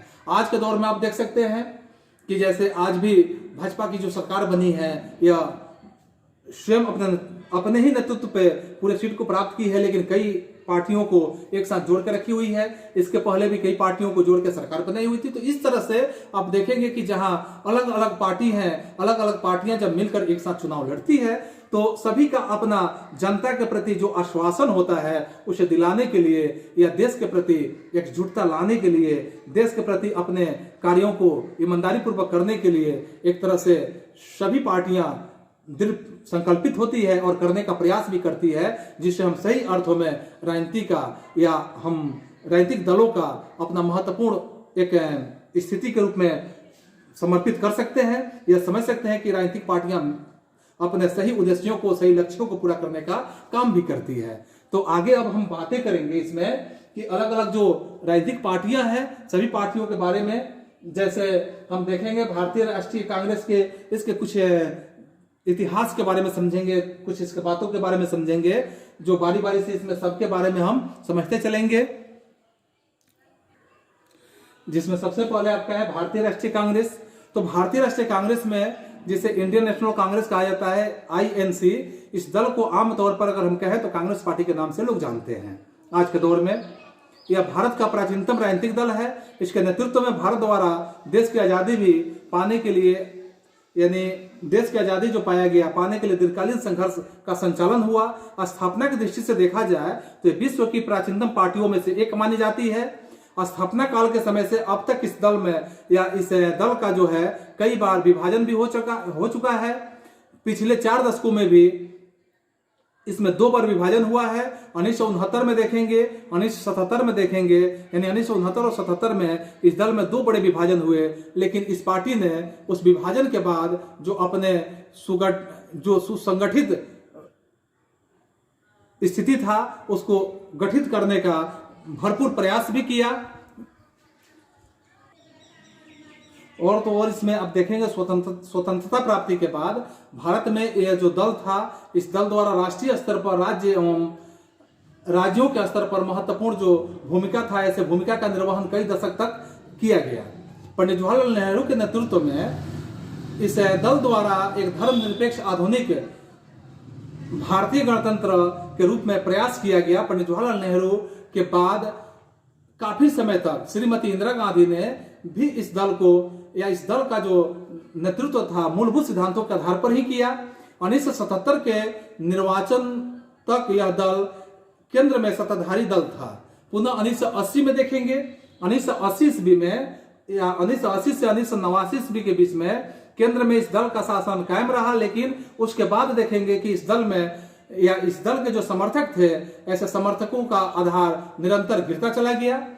और 1990 वाली दशक में या इसके प्रारंभिक दौर में देखेंगे, प्रारंभिक 5 वर्षों तक पीवी नरसिम्हा राव के नेतृत्व वाली जो सरकार थी, यानी इस दल के केंद्र पर सत्तारूढ़ रही। उसके बाद से यह सत्ता में अलग रहकर विपक्ष की भूमिका निर्वहन की। 2004 ईस्वी में निर्वाचन में पुनः यह विपक्ष की भूमिका निभाई। इसके बाद आप देखेंगे 2009 के निर्वाचन में अन्य दलों की तुलना में यह सबसे बड़ी पार्टी के रूप में भी उभर कर सामने आई। और 2004 से ही संयुक्त प्रगतिशील गठबंधन की सरकार के नेतृत्व वाली पार्टी है। और इसके बाद आप देखेंगे फिर से कि लगातार 2 लोकसभा चुनावों से वे लगातार हारते हुए चली आ रही है। इस दल का नेतृत्व समूचे देश में है और वैचारिक रुझान की दृष्टि से यह मध्य मार्गी पार्टी भी मानी जाती है। और इसके समर्थक समूचे देश में सभी सामाजिक और आर्थिक समुदायों एवं संप्रदायों से लोग हैं। यह दल धर्मनिरपेक्षता और कमजोर वर्गों की कल्याणकारी नीतियों के साथ अल्पसंख्यक के साथ जो भी अल्पसंख्यक समुदाय के लोग हैं को अपने एजेंडे के स्थान में महत्वपूर्ण स्थान रखी हुई है। 1990 ईस्वी के प्रारंभ में भी इस दल का नेतृत्व करने वाली जो सरकार थी, यह सरकार द्वारा नवीन आर्थिक नीति का समर्थन प्राप्त किया गया और जो आज भी कायम है। और इस तरह आप देखेंगे, लेकिन उदारीकरण एवं निजीकरण की नीतियों के दौर में, जैसे आप देश के गरीब अर्थात आर्थिक दृष्टि से कमजोर जो लोग भी है, वैसे वर्गों पर बुरा प्रभाव न पड़े, इसके प्रति वह हमेशा संवेदनशील रहने वाली पार्टी है। विदेश नीति के क्षेत्र में वह असंलग्नता की नीति का भी समर्थन रहा है, जबकि प्रतिरक्षा के क्षेत्र में आत्मनिर्भर का हिमायती भी है। इसके बाद आप दूसरे पार्टी की बात करेंगे। दूसरे पार्टी में जैसे भारतीय जनता पार्टी की बात है, तो भारतीय जनता पार्टी में आप देखेंगे कि यह दल जो था 1980 ईस्वी में जनसंघ पार्टी को पुनर्जीवित करके किया गया। इस क्रम में यह उल्लेखनीय बन जाता है कि 1977 के निर्वाचन में पहले अधिकांश कांग्रेस विरोधी दलों द्वारा जनता पार्टी का गठन किया गया था, लेकिन यहां उल्लेखनीय बन जाता है कि जनसंघ पार्टी, जिसके संस्थापक में यह माना जाता है श्यामा प्रसाद मुखर्जी को माना जाता है, का यह विलय जो था जनता पार्टी में कर दिया गया। और जनता पार्टी के विघटन के बाद जनसंघ के स्थान पर भारतीय जनता पार्टी का गठन 1980 ईस्वी में किया गया। और 1990 वाली दशक में यह प्रमुख राष्ट्रीय दल के रूप में उभर कर सामने आया। और इस दल के समर्थक का आधार पहले सिर्फ उत्तर पश्चिम भारत तक ही सीमित था। यह दल इन क्षेत्रों में भी शहरों यानी कि जो शहरी रहने वाले व्यापारियों की पार्टी मानी जाती थी, लेकिन धीरे धीरे इस दल ने अपने समर्थन का आधार दक्षिणी भारत, पूर्वी भारत, उत्तरी भारत और संपूर्ण भारत क्षेत्र में यह आज फैल चुकी है। 1998 ईस्वी में इस दल का नेतृत्व में राष्ट्रीय जनतांत्रिक गठबंधन सरकार द्वारा, यानी श्री अटल बिहारी वाजपेयी की सरकार में के नेतृत्व में सरकार गठित किया गया। और जिसमें लगभग 2 दर्जन छोटे छोटे या छोटे बड़े पार्टियां शामिल थी। 2004 ईस्वी के इस निर्वाचनिक गठबंधन में फिर से हार हो गई और उस समय से यह विपक्ष भूमिका निभाती रही। और 2004 के बाद फिर से यह 10 साल तक विपक्ष की भूमिका निभाई और 2 दौर के बाद उसके तीसरे दौर में फिर से यह पार्टी जो थी पूरे संपूर्ण भारतवर्ष में एक मजबूत पार्टी के रूप में उभर कर सामने आई। यह दल एक मजबूत और आधुनिक भारत का निर्माण का पक्षधर है। यह प्राचीन भारतीय संस्कृति मूल्यों के आधार पर देश के नव निर्माण करना चाहता है। यह दल सांस्कृतिक राष्ट्रीयता, जिसे हम हिंदुत्व कह सकते हैं, को भारतीय राष्ट्रीयता का मुख्य आधार के रूप में मानने का काम करता है। सांस्कृतिक राष्ट्रीयता का इसकी अवधारणा भी एक प्रमुख रूप से एक महत्वपूर्ण तत्व के रूप में है। इसी को हम कह सकते हैं कि यह राजनीतिक का आधार बनना चाहता है। और यह दल जम्मू कश्मीर राज्य का भारत के साथ पूर्ण विलय का एक तरह से पक्षधर था। और उसने क्या किया कि जम्मू कश्मीर या भारत के निवास करने वाले सभी लोगों, धर्मावलंबियों के लिए या समान नागरिकों संहिता का यानी कि कॉमन सिविल कोड का निर्माण करना चाहता था, या धर्मांतरण को पूर्णतः प्रतिबंधित करना चाहता था। और आर्थिक क्षेत्र में सैद्धांतिक रूप से गांधीवादी आर्थिक नीतियों को अपनी अवधारणा का मुख्य तत्व मानता है। और इस तरह से विदेश नीति के संबंध में असंलग्नता का समर्थन करते हुए यह पाश्चात्य पूंजीवादी राज्यों के साथ घनिष्ठ संबंध का समर्थक भी है। और आज के दौर में आप देख रहे हैं कि जो कश्मीर में समस्याएं थी, वैसे समस्याओं को सुलझाने में यह पार्टी महत्वपूर्ण अपना एक देश के लिए इतिहास कायम कर दिया। और इस तरह से देश के प्रति इसने बहुत अच्छे अच्छे कार्यों को भी कर दिया। आगे आप देखेंगे इसमें तीसरा इसका स्थिति है, जिसमें भारतीय साम्यवादी दल, जिसे मार्क्सवादी या सीपीआईएम के नाम से हम जानेंगे। तो इसके पहले हम बातें करते हैं बहुजन समाज पार्टी का। तो बहुजन समाज पार्टी की बातें आप जानते हैं कि इस दल का निर्माण जो होता है कांसीराम के नेतृत्व में 1984 ईस्वी में किया गया। यह दल मुख्यतः बहुजन समाज अर्थात अनुसूचित जातियों, अनुसूचित जनजातियों, अन्य पिछड़े वर्गों, धार्मिक अल्पसंख्यकों का प्रतिनिधित्व करने का काम करता है। इस दल का निर्माण शाहू महाराज, महात्मा फूले, पेरियार, रामास्वामी नायकर एवं बाबा साहब अम्बेडकर के विचारधाराओं से प्रेरणा ग्रहण किया गया। इस दल का प्रमुख उद्देश्य बनता है कि दलितों एवं शोषितों के हितों का संरक्षण एवं कल्याण करना। इस दल का नेतृत्व लंबे समय तक स्वयं कांसीराम के हाथों में रहा। वर्तमान समय में इसका नेतृत्व सुश्री मायावती के हाथों में है। इस दल का मुख्य आधार उत्तर प्रदेश में है। इसके अलावा उत्तर प्रदेश के पड़ोसी राज्य जैसे मध्य प्रदेश की बात करेंगे, छत्तीसगढ़ की बात करेंगे, उत्तराखंड, पंजाब आदि राज्यों में भी इस दल की उपस्थिति बहुत हद तक देखने के लिए मिलेगा। और राजस्थान, बिहार, दिल्ली आदि में भी इस दल के गतिविधियों में वृद्धि हुई है। और इतना ही नहीं, उत्तर प्रदेश में इस दल द्वारा कई अवसरों पर गठबंधन सरकार का निर्माण भी किया गया। 2004 ईस्वी में संसदीय निर्वाचन में इस दल के लगभग 5% मत एवं 19 स्थान भी प्राप्त हुए।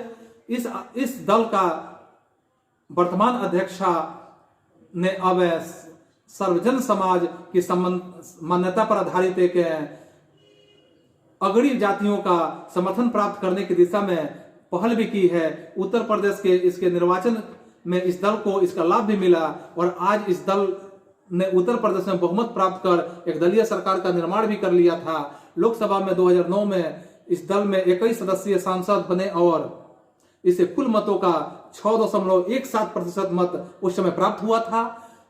अब तक इस दल में गतिविधियां महाराष्ट्र, राजस्थान आदि राज्यों में बहुत बढ़ा लिया है। और खासकर आप देखेंगे कि अभी वर्तमान जो लोकसभा चुनाव हुआ था, इस लोकसभा चुनाव में समाजवादी पार्टी के साथ गठबंधन करके इसने स्वयं चुनाव लड़ा था और उसमें भी इनका वोट प्रतिशत जो होता है वह काफी हद तक वृद्धि हुआ था। अब अगला हम देखेंगे भारतीय साम्यवादी दल, मार्क्सवादी या सीपीआईएम के बारे में। तो भारतीय साम्यवादी पार्टी के विभाजन के बाद इस दल का गठन 1964 ईस्वी में किया गया।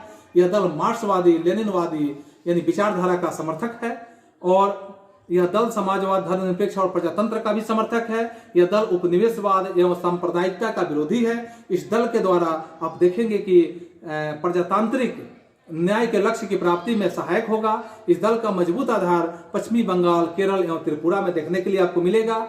यह दल नवीन अंतर्राष्ट्रीय आर्थिक व्यवस्था का आलोचक भी है। इसी के अंतर्गत यह सरकार की उस आर्थिक नीति का आलोचक है जिसके अंतर्गत विदेशी पूंजी एवं सामग्रियों का देश में स्वतंत्र आवाजाही की अनुमति प्रदान की गई है। और यह दल भारत द्वारा अमेरिका के साथ किए गए असैन्य परमाणु समझौते का भी विरोधी बना हुआ है। इसके साथ आप देखेंगे कि इसे राष्ट्र के प्रतिकूल माना जाता है। इसी समझौता का विरोध करते हुए डॉक्टर मनमोहन सिंह के नेतृत्व में कार्यरत संयुक्त प्रगतिशील गठबंधन सरकार ने अपना समर्थन वापस भी ले लिया था। और उल्लेखनीय है कि 2004 के संयुक्त प्रगतिशील गठबंधन में वाम दलों के साथ इसने अपना समर्थन भी दिया था। तो फिर अब अगले हम पार्टी के बारे में देखेंगे कि भारतीय साम्यवादी दल के बारे में, कि भारतीय साम्यवादी दल क्या है।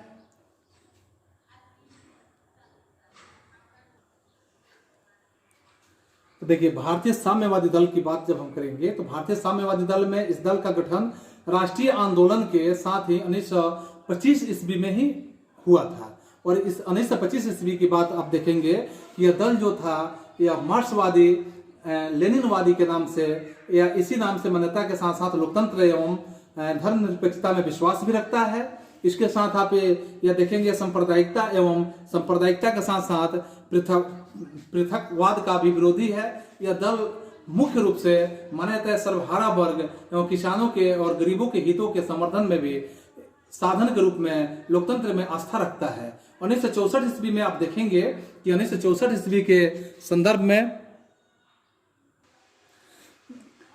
यह जब 1964 ईस्वी में क्या हुआ कि दल के विभाजन जब हुआ तो दल के विभाजन के बाद यह दल काफी कमजोर पड़ गया और इतना कमजोर पड़ गया कि इस विभाजन के परिणामस्वरूप सीपीआईएम का भी गठन हो गया। इस दल के आधार पर केरल, पश्चिम बंगाल, पंजाब, आंध्र प्रदेश और तमिलनाडु के मुख्य जो रूप से आज देख सकते हैं कि ऐसे कायम है, लेकिन धीरे धीरे इस समर्थन का आधार सिकुड़ता चला गया और 2004 में लोकसभा में इस दल के 10 सांसद थे उस समय और कुल मत का 1.4% मत प्राप्त हुआ था। इसके बाद आप देखेंगे कि इस दल में सभी वाम दलों को मिलाकर कुल मजबूत जो स्थिति थी, इसकी विचारधारा वाली गठबंधन का सरकार बना था, यानी गठबंधन के पक्षधर थे और उसके सहभागी के रूप में कार्य किए थे। विदेश नीति के क्षेत्र में वह भारत का सोवियत संघ के साथ घनिष्ठ संबंधों का प्रबल समर्थक भी है। वर्तमान स्थिति में आप देखेंगे कि इस दल की विदेशी नीति और आर्थिक नीति जिसमें सीपीआईएम जैसी ही बनी हुई है। फिर आप इसके अगले स्थिति को देखेंगे कि राष्ट्रवादी कांग्रेस पार्टी। तो राष्ट्रवादी कांग्रेस पार्टी के बारे में आप देखेंगे 1999 ईस्वी में कांग्रेस में हुए विभाजन के बाद राष्ट्रवादी कांग्रेस पार्टी का गठन श्री शरद पवार के नेतृत्व में किया गया और राष्ट्रवादी कांग्रेस पार्टी लोकतांत्रिक गांधीवादी धर्मनिरपेक्षता, औचित्यपूर्ण समानता, सामाजिक न्याय और संघीय व्यवस्था का समर्थक भी है। यह दल इस बात का भी समर्थन करता है कि सरकार के उच्च पद पर भारत में पैदा हुए नागरिकों को ही मत देने का अधिकार दिया जाए। यानी कि इसी मुद्दे पर इसके समर्थक कांग्रेस से अलग हुए। यह महाराष्ट्र का एक प्रमुख राजनीतिक दल है। मेघालय, मणिपुर एवं असम में इस दल की उपस्थिति देखने के लिए मिलेगी। यह दल महाराष्ट्र में कांग्रेस के साथ गठबंधन में शामिल है। 2009 ईस्वी में निर्वाचन में यह दल महाराष्ट्र में कांग्रेस के साथ गठबंधन बनाकर निर्वाचन के मैदान में उतरा और चुनाव में इस गठबंधन का बहुमत प्राप्त हुआ। 2009 के निर्वाचन के बाद संसद में इस दल का 9 सदस्य है और इसे कुल 2.04 मत प्राप्त हुआ और 2009 के संसदीय चुनाव में भी इस दल द्वारा कांग्रेस के गठबंधन के साथ ही लड़ा गया था। और फिर आप देखेंगे इसके बाद राष्ट्रवादी कांग्रेस के बाद आप देखेंगे भारतीय जनता दल, यानी जिसे हम राजद कहेंगे। तो यह जनता पार्टी के विघटन के बाद कई छोटी छोटी पार्टियां अलग अलग राज्यों में गठित की गई। राजद एक ऐसी छोटी पार्टी है जिसका गठन बिहार में हुआ। वह धर्मनिरपेक्ष, अल्पसंख्यक के हितों की रक्षा, अन्य पिछड़ी जातियों की विशेष सुविधा प्रदान करने के पक्ष में यह पार्टी बनाई गई थी। प्रारंभ में कांग्रेस विरोधी दल के रूप में अगर हम बातें करते हैं कि कांग्रेस विरोधी दल के रूप में यह दल उभरा और कार्यरत भी रहा। बाद में चलकर कांग्रेस के समर्थन में बिहार में यह दल 15 वर्षों तक सत्ताधारी दल के रूप में कार्यरत रहा। 2004 ईस्वी में केंद्र में इस दल द्वारा संयुक्त प्रगतिशील गठबंधन का समर्थन दिया गया। तो ऐसे समर्थन के रूप में आप यहाँ देखेंगे कि कांग्रेस के साथ इस दल का चुनावी गठबंधन नहीं हो सका। वर्तमान में कुल 14 उस समय सांसद थे और इसे कुल मतों का 9% के लगभग प्राप्त हुआ भी था। वर्तमान समय में आप यह भी देखेंगे कि यह आज के डेट में बिहार में विपक्ष की भूमिका निभा रहा है। और इसके बाद हम बातें करेंगे फिर कि जो राज्य स्तरीय राजनीतिक दल है इसके लिए क्या क्या चुनौतियां होती है। तो राज्य स्तरीय राजनीतिक दल होता है कि उपरोक्त राष्ट्रीय राजनीतिक दलों के बारे में अगर हम बातें करें तो दलों के अलावा भी भारत में लगभग 750 से अधिक राजनीतिक दल मौजूद हैं। और राष्ट्रीय राजनीतिक दलों के अलावा अन्य दलों को चुनाव आयोग द्वारा राज्य स्तरीय दल के रूप में वर्गीकृत किया गया है। सामान्यतः इस दल को हम ऐसे भी क्षेत्रीय दल के रूप में भी कह सकते हैं और ऐसे क्षेत्रीय दल के रूप में कह सकते हैं। यदि यह दल को क्षेत्रीय दल के रूप में वर्गीकृत किया गया है, लेकिन उनका दृष्टिकोण अथवा जो सिद्धांत है क्षेत्रीय हो यह आवश्यक नहीं है। इनमें से कुछ दल जो अखिल भारतीय दल है, लेकिन उन्हें कुछ दलों का दल है यानी कुछ ही खास राज्यों में सफलता मिली है, जैसे मार्क्सवादी दल है, जनता दल यूनाइटेड है इत्यादि। इसका अखिल भारतीय संगठन है और वे 1 से अधिक राज्यों में कार्यरत भी है। इस तरह आप देखेंगे कि कुछ राजनीतिक दल जो होते हैं जैसे बिजू जनता दल उड़ीसा के हैं, सिक्किम डेमोक्रेटिक फ्रंट है, मिजो नेशनल फ्रंट है, अपने राज्य स्तरीय पहचान के लिए संवेदनशील भी है। पिछले 3 दशकों में इन दलों की संख्या एवं शक्ति में लगातार वृद्धि आपको देखने के लिए मिलेगा। परिणाम स्वरूप भारतीय संसद अधिक से अधिक विधेयकों से भरा हुआ है। कोई भी राजनीतिक दल अकेले लोकसभा में बहुमत प्राप्त करने की स्थिति में नहीं रह गया है। इस प्रकार की स्थिति के कारण राष्ट्रीय राजनीतिक दलों को राष्ट्रीय दल के साथ गठबंधन का निर्माण करने को बाध्य होना पड़ा है। 1996 में यदि देखा जाए तो वे कहा जा सकता है कि लगभग सभी राजनीतिक दलों को एक अथवा दूसरे जो भी राष्ट्रीय दल है तो राष्ट्रीय दल के साथ राष्ट्रीय स्तर पर साझा सरकार की या उसके सहयोगी बनने का अवसर प्राप्त हुआ है। इससे भारतीय संघीय एवं लोकतांत्रिक व्यवस्था को और अधिक सुदृढ़ता प्राप्त भी हुई है और खासकर दलीय विविधता के आधार पर सोचना कि इस देश की संघीय और लोकतांत्रिक व्यवस्था कमजोर हुई है, यह बिल्कुल गलत होगा। क्योंकि इस स्थिति में देश की जो विविधता होता है वैसे विविधता की अभिव्यक्ति संसद एवं सरकार में भी होती है। इससे विविधता में एकता को सुदृढ़ता भी प्राप्त होते हुए देखा जाता है। फिर आप अगले बिंदु पर विचार करेंगे कि वंशवाद की चुनौती। तो वंशवाद की चुनौती में हम बातें करेंगे, जिसमें वंशवाद की चुनौती क्या है, इसमें देखेंगे कि वंशवाद क्या है। तो वंशवाद तो आज के समय में एक तरह से विशेष अपना रूप बनाया हुआ है। राजनीतिक माहौल को वंशवाद पे आज निर्धारित भी मानने के लिए कहा जा सकता है कि राजनीति जो है वंशवाद पे ही आधारित हो चुका है, क्योंकि यह चुनौती मूलतः पहली चुनौती से ही जुड़ी हुई है। क्योंकि अधिकांश राजनीतिक दल जो है, जो भी क्षेत्रीय दल है, उन दलों में अपने काम काज में पारदर्शिता की प्रक्रिया नहीं अपनाई जाती है। अतः दल एक साधारण कार्यकर्ता के हाथ में या दल का सर्वोच्च शिखर पर पहुंचना यदि संभव नहीं हो तो अत्यधिक कठिन अवश्य बन जाता है।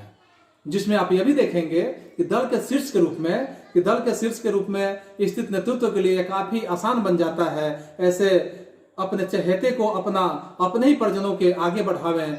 ऐसे कई राजनीतिक दल आपके सामने आते हैं जिनके शीर्ष पर हमेशा एक ही परिवार के यानी एक ही वंश के लोग आते हैं। उस दल अन्य सदस्यों के साथ अन्याय अथवा अनुचित व्यवहार बिल्कुल कहा जा सकता है।